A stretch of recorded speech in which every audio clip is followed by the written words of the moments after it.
नमस्कार।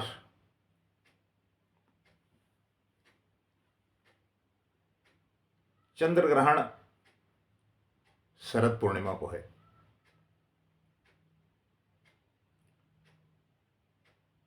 तो चंद्र ग्रहण है तो स्वाभाविक रूप से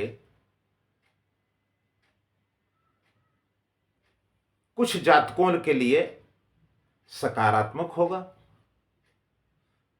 तो कुछ जातकों के लिए नकारात्मक होगा।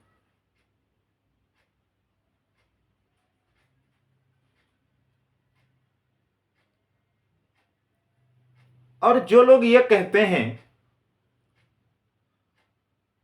कि हम वैदिक व्यवस्था को नहीं मानते, यह एक खगोलीय घटना है, ऐसा नहीं है कि उनके जीवन में इसका दुष्प्रभाव नहीं होगा।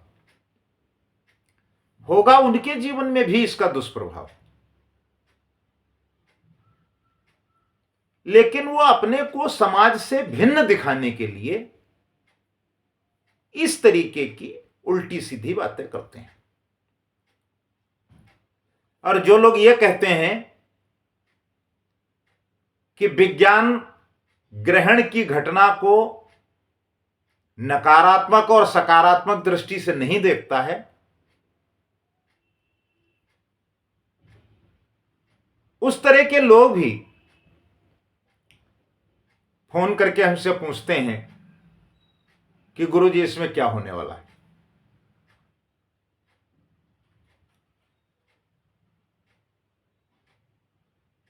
आपको बता देना चाहता हूं कि 28 अक्टूबर को जो साल का आखिरी चंद्र ग्रहण है, शरद पूर्णिमा के दिन पड़ रहा है। 30 वर्ष के बाद में ऐसा संयोग आया है।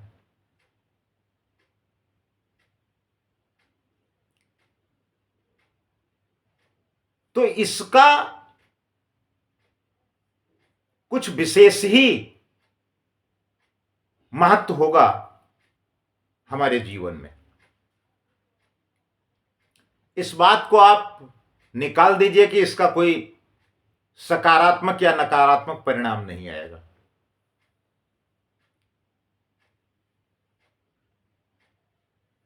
बहुत पहले से हमारे जो बुजुर्ग वो ये कहते थे कि सूर्य ग्रहण हो या चंद्र ग्रहण, इन कामों को नहीं करना है। तो उसका वैदिक आधार था, उसका धार्मिक आधार था, लेकिन उसका वैज्ञानिक आधार भी है। इस बात को आप अच्छे ढंग से समझ लें। अगर आपके दिमाग में यह है कि इसका कोई आधार नहीं है, तो बिना आधार के हमारे शास्त्रों में किसी भी बात का उल्लेख नहीं किया गया। जो बात कही गई है, जो उल्लेख किया गया है, जो मार्गदर्शन उसमें दिया गया है, निश्चित रूप से उसके ऊपर खूब अनुसंधान करने के बाद में ही बताया गया है कि ऐसा करना है और ऐसा नहीं करना।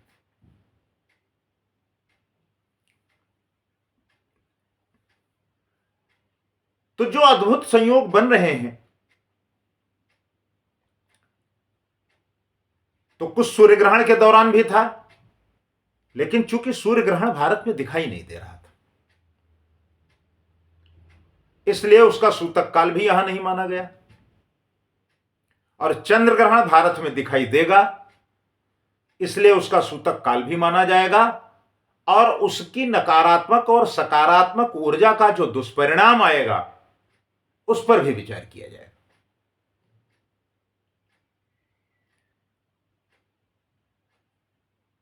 सूर्य ग्रहण का जो सूतक काल है वो 12 घंटे पहले शुरू होता है, और चंद्र ग्रहण का जो सूतक काल है वो 9 घंटे पहले शुरू होता है।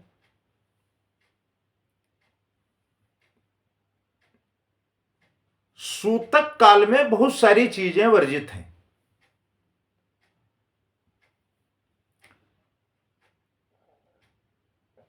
29 अक्टूबर 2023 को रात 1:06 से शुरू होगा और 2:22 पर समाप्त होगा।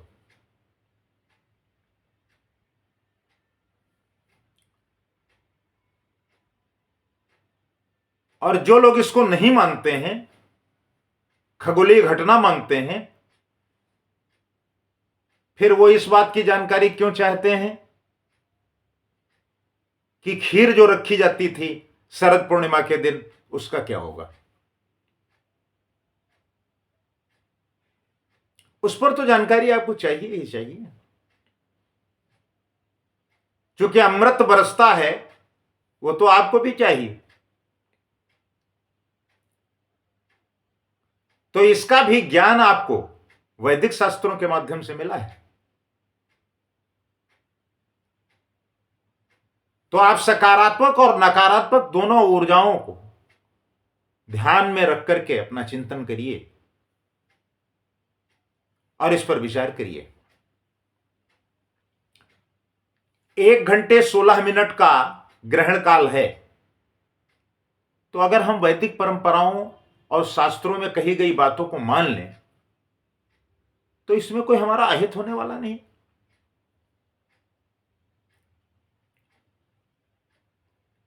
सूतक काल में किन बातों का हमें ध्यान रखना चाहिए? हम सबको हमारे बुजुर्गों से, हमारे शास्त्रों के माध्यम से, सनातन पद्धति के हिसाब से सबको लगभग पता है। कुछ विशेष होता है तो उस पर चर्चा होती है। लेकिन किन राशियों पर इसका सकारात्मक प्रभाव होगा और किन राशियों पर इसका नकारात्मक प्रभाव होगा, यह आप जानना भी चाहते हैं।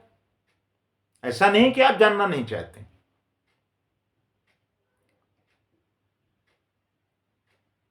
और ज्योतिष पर काम करते हुए मेरी यह जिम्मेदारी बनती है कि हम इसकी जानकारी आपको दें।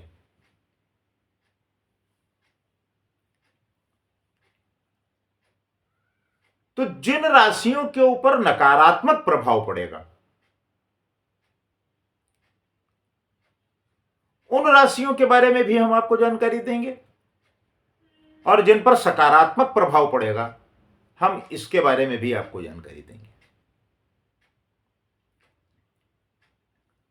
मेष राशि के जो जातक हैं उनके लिए यह चंद्र ग्रहण नकारात्मक ऊर्जा का सृजन करेगा। सावधान रहें।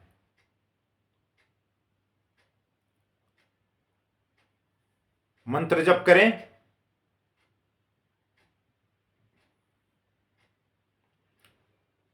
और अपनी वाणी पर नियंत्रण रखें, अन्यथा आपको परेशानी हो सकती है। और ज्योतिष शास्त्र में जो बात कही गई है वो सर्वमान्य है।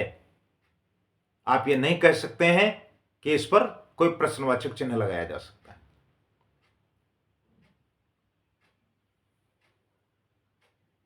सिंह राशि के जो जातक हैं उनके लिए यह चंद्र ग्रहण आर्थिक तंगी उत्पन्न कर सकता है। परिवार में कई तरह की समस्याएं पैदा हो सकती हैं।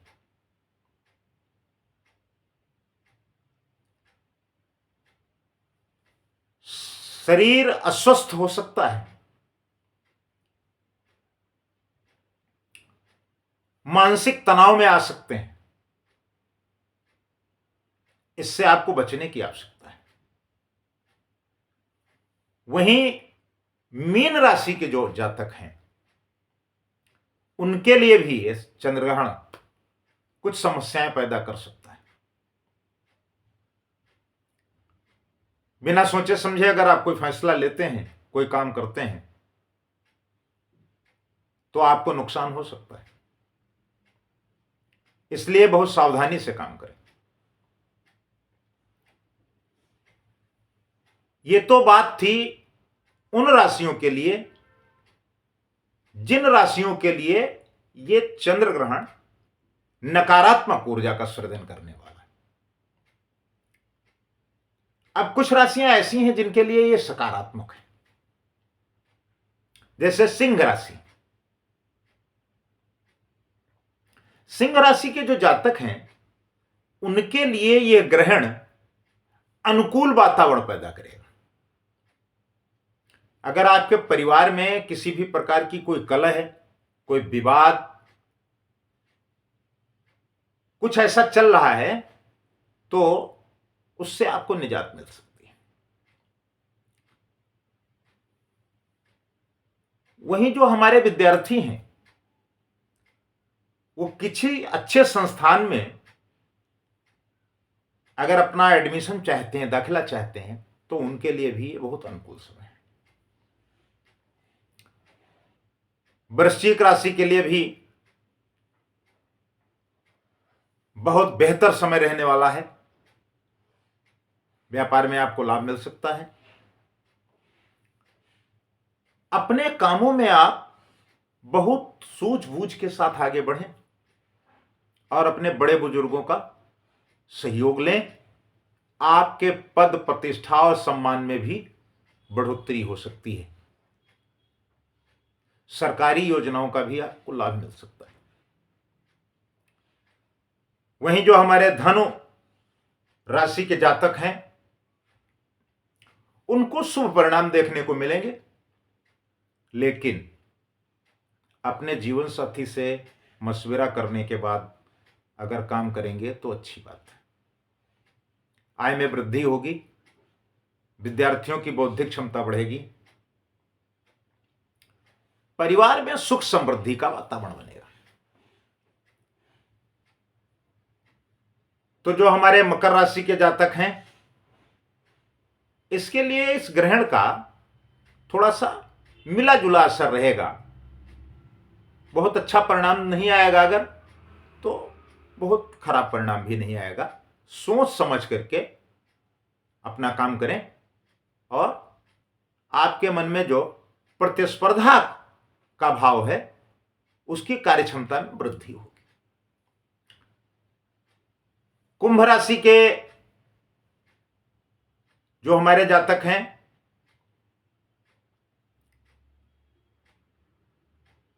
उनको यह सलाह दी जाती है कि वो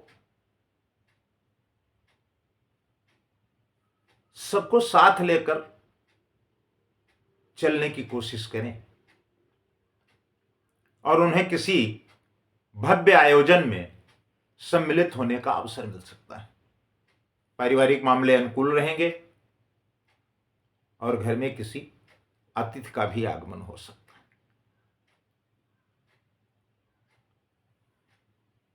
तो मेरा यह प्रयास रहा कि ग्रहण से संबंधित नकारात्मक सकारात्मक ऊर्जा को लेकर के और राशियों के ऊपर नकारात्मक और सकारात्मक परिणामों को लेकर के हमने आपको जानकारी देने का प्रयास किया है। लेकिन एक मशवरा और भी है कि आप अपने जो वैदिक रीति रिवाज हैं उनको माने, जो हमारा शास्त्र सम्मत विधान है उसका सम्मान करें, नहीं तो परेशानियां बढ़ेंगी, फिर आपको पछतावा होगा।